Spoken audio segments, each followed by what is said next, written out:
안녕하세요. 저는 늦은 나이지만 아들과 남편 모두 없이 살아가기로 마음을 먹었습니다. 결심을 하고 나니 제가 잘한 게 맞는지 아직도 가끔은 후회가 되는 날도 있지만 그때로 돌아간다고 해도 저는 여전히 같은 선택을 할 것 같네요. 30년을 넘게 함께 살았던 가족도 이러는데 이제 제가 누굴 믿고 살아갈 수 있을지 걱정이 이만저만이 아니네요. 저희 집은 엄청나게 행복하고 화목한 집안은 아니었지만 며느리가 들어오고 난 후로는 웃을 일도 많아지고 나름 평범하게 소소한 행복을 느끼며 살아왔어요. 며느리가 아들과 결혼하고 처음 맞는 명절에는 전날에 장까지 봐서 저희 집으로 왔더라고요. 며느리가 처음부터 싹싹하게 행동하는 건 알고 있었지만 먼저 이렇게까지 할 줄은 예상도 못했었기 때문에 저도 함께 음식을 하려고 하니 며느리가 자기가 다 하겠다면서 저는 쉬라고 주방에서 몰아내더라고요. 고맙긴 했지만 며느리도 사돈 댁 귀한 딸인데 미안해서 어쩔 줄 몰라 하고 있으니 아들과 며느리가 웃으면서 이런 날도 있어야 하지 않겠냐며 미안해하는 제 마음을 가볍게 해주었습니다. 엄마가 시집살이 시키는 것 같으면 내가 먼저 말릴 거예요. 오늘은 저희가 결혼하고 처음 맞이하는 명절이니까 저희가 다 준비할게요. 엄마는 마음 놓고 쉬고 있으세요. 아들의 너스레 저도 실없이 웃음이 나서 그러겠다고 하고 거실에 앉아 TV를 보는데 덕분에 처음으로 시집 오고 나서 편한 명절을 보낸 것 같다는 생각이 들더라고요. 며느리는 힘들 텐데도 밝은 표정으로 저에게 음식을 맛봐달라고 하기도 하고 아들도 그 모습에 기분이 좋은지 하루 종일 웃음소리가 집안을 떠나지 않았습니다. 그 이후로 며느리는 집안 행사가 있을 때면 매번 먼저 나서서 힘든 일들을 도맡아 했습니다. 저는 그런 며느리가 기특하기도 하고 어디서 이런 복동이가 굴러들어온 건지 참 고맙더라고요. 늘 부침성 있게 다른 친척집 어르신들에게도 행동하다 보니 어딜 가도 아들은 색시를 잘 얻었다며 칭찬 일색이었습니다. 저도 물론 같은 생각이었어요. 그래서 아들에게 아내의 말을 잘 들으라며 신신당부를 몇 번이나 했습니다. 며느리 말을 들어서 나쁠 게 하나도 없으니 뭘 하든 간에 며느리와 상의하고 하라고 했었죠. 아들이 귀가 얇아서 어릴 적부터 주위 사람들 말에 잘 휘둘리기도 했고 학생 때는 질이 좋지 않은 아이들과 어울릴 뻔했다가 호되게 야단쳐서 겨우 정신을 차린 적도 몇 번 있었습니다. 그런 아들의 모습을 볼 때마다 저는 가슴을 쓸어내리며 학생일 때나 제 말을 듣지 나이가 들면 제 말을 들으려고 할까 걱정을 했었지만 며느리를 보고 있으니 그런 걱정이 조금 줄어들었어요. 남편은 늘 밖으로 나돌면서 집에서 살림만 하는 제가 뭘 알겠냐며 아들 때문에 제가 속이 문드러져 하소연을 해도 자식 교육은 집사람의 몫이라며 자기는 집에 신경 쓸 사람이 아니라 밖에서 큰 일을 하는 사람이라며 늘 사업을 하겠답시고 일을 벌였다가 망하기도 수차례였습니다. 제가 말려도 봤었지만 집에서 살림이 나는 사람이 뭘 알겠냐고 오히려 큰 소리만 돌아왔었죠. 그래서 아들에게 더 며느리의 말을 듣고 뭐든지 상의하라고 신신당부했습니다. 아들은 알겠다며 저에게 걱정하지 말라고 저를 안심시켜 주었어요. 며느리도 제가 아들에게 잔소리처럼 아내 말을 잘 들으라고 할 때면 자기가 먼저 나서서 알아서 할 테니 저는 걱정도 하지 말라고 했습니다. 그런 두 사람의 말을 믿고 둘이서 잘 사는 줄로만 알고 한동안 따로 연락도 주고받지 않았습니다. 신혼이니 둘만의 시간을 방해하고 싶지 않아서 그랬던 건데 며느리가 먼저 연락이 왔습니다. 어머님, 잘 지내고 계세요? 언제 한번 들러야 하는데 시간이 계속 안 나네요. 몸도 건강하시죠? 그럼 난 멀쩡하니까 너네들이나 몸 잘 챙기고 다녀. 영수가 속 썩이는 건 없고 자기 아빠 닮아서 혼자 또 이상한 집 벌리고 다닐까봐 걱정이네. 그런 일 생기면 바로 나한테 말해주렴. 그런데 제가 걱정하는 투로 며느리에게 말하자 며느리는 한동안 답을 하지 않고 고민하는 듯 했습니다. 처음에는 통화 상태가 이상한가 싶어서 며느리를 재촉하니 한참을 답이 없다가 조심스러운 말투로 말을 꺼냈습니다. 사실 그게요, 어머님, 영수 씨가 요즘 사업을 한다고 난린데 제가 들어보니까 영 믿업지 못해서요. 말리긴 했는데 제 말도 제대로 안 듣고 계속 밀어붙이기만 했어요. 일단은 저한테 말을 해줬으니 제가 계속 말려볼게요. 남편이 한다는 사업이 뭔지 더 알아보고 정 안 될 것 같으면 그때 다시 말씀드릴게요. 괜히 말씀드려서 어머님 마음만 불편해지게 한 것 같네요. 죄송해요. 아니다. 그런 소리 말 거라. 너 아니었으면 나도 감쪽같이 아무것도 몰랐을 테고 너만 소갈이 하는 것보다 낫지. 말해줘서 고마워. 그럼 네가 더 알아보고 영수도 못 말리겠다 싶으면 그때는 꼭 망설이지 말고 나한테 말해주렴. 알겠지? 며느리는 저에게 말하면서 마음이 약해진 건지 결국엔 자기 선에서 말해보겠다고 하는데 제 옛 모습을 보는 것 같았습니다. 내심 아무렇지 않은 척 전화를 끊었지만 그 후로는 온통 걱정뿐이었습니다. 한참 아들을 키울 때 남편이 사업을 한다며 일까지 그만두고서 눈이 돌아가서는 제 말은 당연히 무시하고 집에 돈이 없어 아들이 제대로 먹지도 입지도 못하는 걸 보고서도 분명히 대박 날 거라며 호언장담하던 남편이 떠올랐어요. 그런 모습을 보며 도박을 하는 거나 마찬가지라고 생각했었으니까요. 차라리 도박은 아예 불법이니 막을 수라도 있었지. 사업은 정말로 어떻게 될지 모르는 거잖아요. 저도 남편의 기세등등한 모습에 혹시나 성공할까 기대감도 가졌었죠. 물론 단 한 번도 성공한 적은 없었지만요. 결국엔 남편도 현실을 깨닫고 트럭 운전사로 다시 일하기 시작했고 저도 남편이 사업을 하겠다고 돈을 벌지 않을 때부터 해서 주방 일이며 가정부까지 해볼 수 있는 일은 다 해가며 아들을 키운 것 같네요. 제가 그렇게 아둥바둥 살아온 걸 아들이 봤으니 아들은 아빠처럼 안 그럴 거라고 믿고 있었는데 역시 피는 못 속이는 건가 생각이 들더라고요.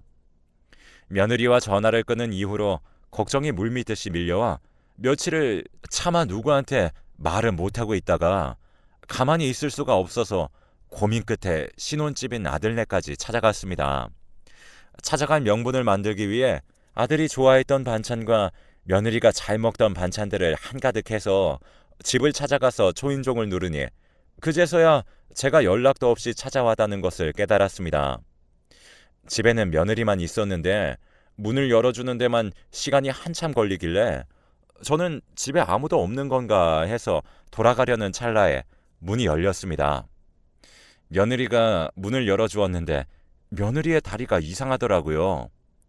통이 넓은 긴 바지를 입고 있었는데 저에게 문을 열어주고 다시 걸어가는 모습을 보니 다리를 조금씩 절고 있었습니다. 제가 놀라서 다리를 걷어보라고 했더니 한쪽 다리가 부러졌는지 발목부터 허벅지까지 크게 깁스를 하고 있는 거였습니다. 제가 놀라서 어떻게 된 일이냐고 하니 운동 삼아 계단으로 왔다 갔다 하는데 내려가다가 발을 잘못 디뎌서 넘어졌다고 하더라고요. 그리고 며느리의 얼굴을 보니 얼굴도 어찌나 안 좋아진 건지 제 생각보다 며느리가 훨씬 더 마음고생을 많이 한 것 같았습니다. 왜 이렇게 야위었어? 영수가 아직도 그러고 다니니? 속 썩이는구나. 무슨 일이 있으면 나한테 말만 하렴. 너랑 나랑 같이 말하면 그래도 듣는 척이라도 하지 않겠니? 그러자 며느리는 울먹이면서 그 이후로 하나도 나아진 게 없다면서 사실을 털어놨습니다. 아들에게 어떤 사업인지 설명해달라고 하니 부동산 관련된 일이라며 자기가 부동산에 대해서 잘 아는 사람과 동업하는 거니 걱정하지 말라고 했다고 하더라고요. 심지어는 일주일 전에 회사에 사표까지 쓰고 왔다면서요. 동업이라는 이야기에 저는 뒤로 넘어갈 뻔했습니다. 남편도 그렇게 호언장담을 하다가 동업하기로 했던 20년 지기 친구가 돈을 들고 도망가 버리고 빚까지 남편 이름으로 남겨놔서 그 돈을 갚기 위해 저희 가족은 작은 집 전세로 이사를 간 적이 있었죠. 아들은 어렸을 적이니 자기 아빠가 어떤 사업을 했고 얼마나 집이 힘들었는지 제대로 느끼지 못했을 수도 있었다고 생각했어요. 그런데 회사까지 이미 그만둬 버렸다고 들으니 더 이상 알아서 하도록 내버려뒀다가는 자기 아빠와 똑같은 길을 밟겠다는 생각이 들어서 아들이 들어올 때까지 기다렸다가 아들에게 한 소리 하고 가야겠다고 했습니다. 그러자 며느리는 그런 저를 말리면서 그러면 자기가 그냥 일러 바친 꼴밖에 안 된다며 나중에 들어오면 그때 다시 한번 잘 말해보고 상황이 나아지지 않으면 그때는 저에게 부탁한다고 하더라고요. 며느리의 말을 듣고 보니 일리가 있는 말 같아서 며느리에게 필요한 게 있으면 꼭 말하라고 신신당부하고서 집으로 돌아왔습니다. 오랜만에 돌아온 남편과 상의해 볼 수도 없는 노릇이니 혼자 다시 답답해하면서 마음을 다스릴 수밖에 없었습니다. 그래도 그동안 봐온 며느리의 모습은 지혜로웠기 때문에 며느리가 잘 설득해 줄 거라고 아주 작은 희망을 가질 수 있었습니다. 그런데 3일이 지나고 일주일이 넘어도 며느리에게서 아무런 연락을 받지 못했습니다. 무소식이 희소식이라는 마음에 참아보려고 했지만 도저히 가만히 기다리고 있을 수가 없어서 이번엔 반찬이며 구실도 생각하지 않고 집으로 찾아갔습니다. 그런데 아들의 집에 도착해 초인종을 누르려는데 안에서 큰 소리가 들리더라고요. 자세히 보니 문도 제대로 닫혀있지 않았습니다. 당신 이제 정신 차려. 이거 봐. 여기 우리 아기도 있어. 이제 한 가정의 가장으로서 책임감을 가질 때야. 당신 자꾸 이런 식으로 행동하면 내가 어떻게 당신을 믿고 아이를 낳고 키우겠어? 그리고 그 사업이라는 거 정말 믿을 수 있는 거 맞기나 해? 제대로 알아보고 회사도 그만두고 투자금까지 쥐어준 거야? 당신이 집에서 뭘 한다고 잔소리야. 그만해. 당신이 이렇게 잘 알지도 못하면서 잔소리만 하니까 내가 집에 안 들어오는 거 아니야. 그리고 같이 동업하는 사람은 정말 믿을 만한 사람이야. 나를 속일 만한 사람이 절대 아니라고. 그건 내가 보증해. 그리고 나도 아이도 생겼으니 더 풍족하게 키우고 싶어서 사업도 해보고 그런 거지. 사람이 왜 이렇게 융통성이 없어? 그냥 내버려둬. 내가 당신보다 더 잘 알고 있으니까 쓸데없는 걱정하지 마. 거짓말하지 마. 우리 아기 생긴 걸 아는 것보다 당신 사업하겠다고 회사 그만둔 게 먼저였어. 당신이 하고 싶은 걸 왜 아이를 방패 삼는 건데? 비겁하게 변명하지 마. 앞으로 어떻게 할 건지 구체적인 계획은 있는 거야? 그만하자. 더 이상 너랑은 무슨 말을 못하겠다. 제가 듣다 못해 문을 열고 들어가 소리를 쳤습니다. 아니, 너 말을 왜 이렇게 하는 거니? 내가 널 그렇게 키웠어? 남도 아니고 너랑 평생을 같이 살 새아기가 아이까지 가졌는데 여전히 너는 네 생각만 하고 있구나. 그래, 믿을 만한 동업자라고. 네 아빠도 그렇게 믿을 만한 동업자라면서 몇십 년 지기 친구랑 그렇게 된 거 너 알고는 있니? 몇십 년을 알고 지냈어도 심지어는 핏줄로 이어져도 믿기 힘든 게 동업자야.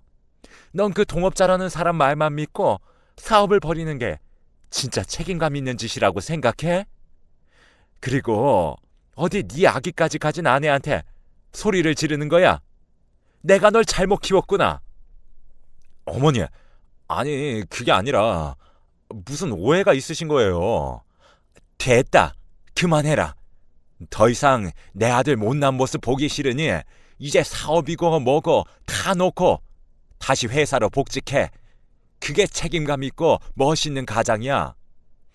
아들은 제발 자기의 이야기를 들어달라며 저를 붙잡고 놔주지 않아 결국엔 아들의 이야기도 들어보기로 했습니다. 그런데 아들의 사업 이야기를 들으니 나름 현실성이 있는 것 같아 조금 마음이 누그러지려는 찰나였습니다. 며느리가 답답하다는 듯이 저에게 조합원이라고 다 성공하는 것도 아니고 토지가 얼마나 확보됐는지도 거기서 알려주지 않고 구체적으로 무언가를 제대로 알려주고 있는 게 하나도 없다면서 사기꾼이 아니면 사업 자체가 부실해 보인다며 걱정하더라고요. 그 말을 듣고 아들에게 이것저것 물어보니 아들도 그건 아직 자세히 결정되지 않았다는 말만 되풀이했습니다.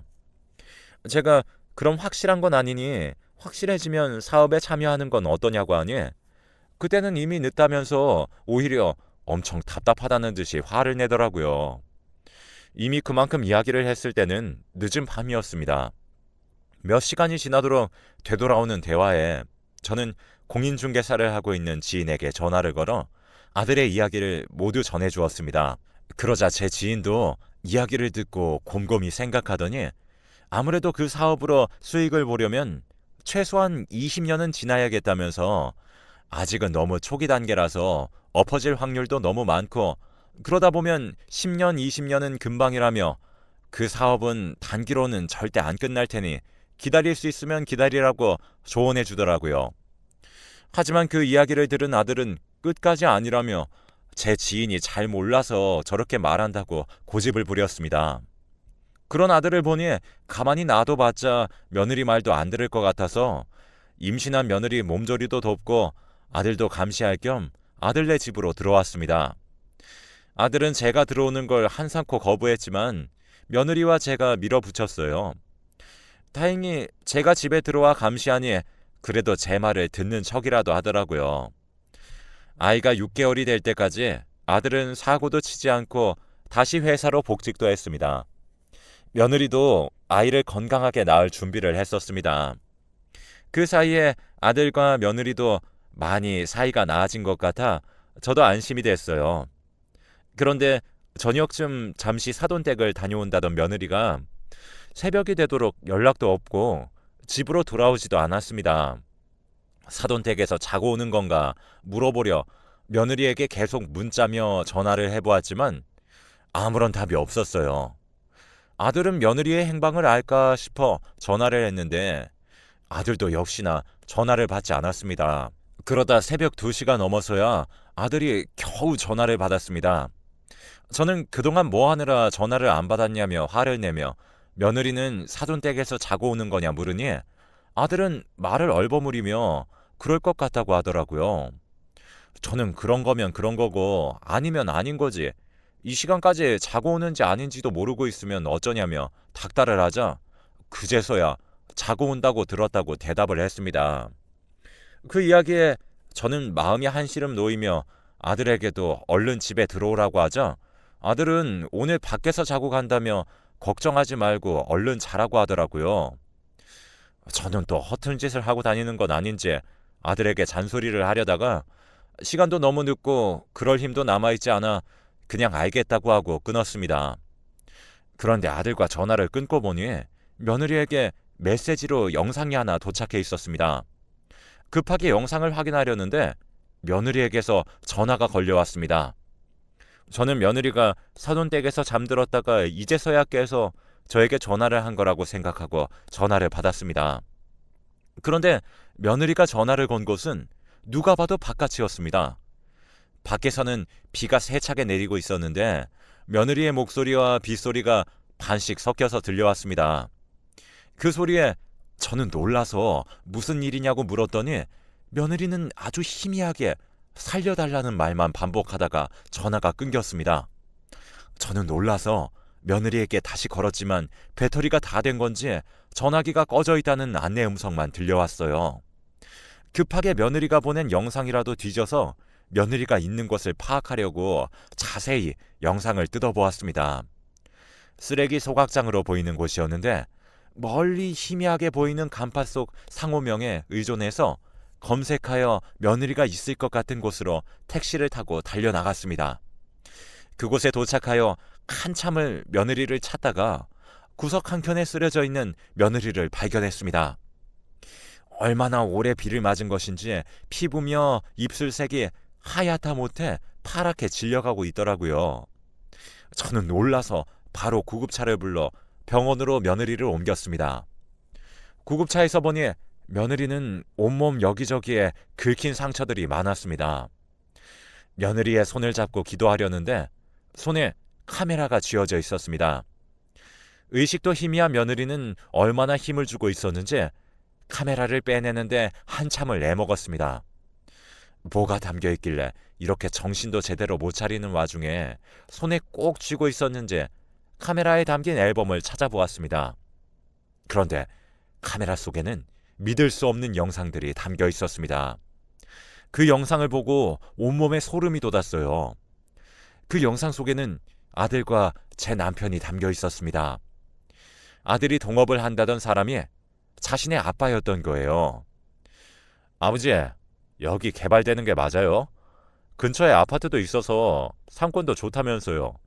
근데 아파트는커녕 빌라도 없고 냄새만 진동하는데요. 그러게 말이다. 나도 이럴 줄은 몰랐는데. 아버지, 제대로 안 알아보시고 지금 일을 버리신 거예요? 무언가 일이 잘못되었다는 걸 알아차린 아들과 남편은 한참을 빗속에서 대화를 나누고 있었습니다. 며느리는 그걸 숨어서 카메라로 찍고 있다가 카메라를 가방 안에 넣어 숨기고 남편과 아들 앞에 나섰어요. 여보, 아버님, 그렇게 호언장담을 하시더니 결과가 이거예요. 아무리 봐도 사기인 것 같으니까 얼른 경찰에 신고라도 해서 범인을 잡아요.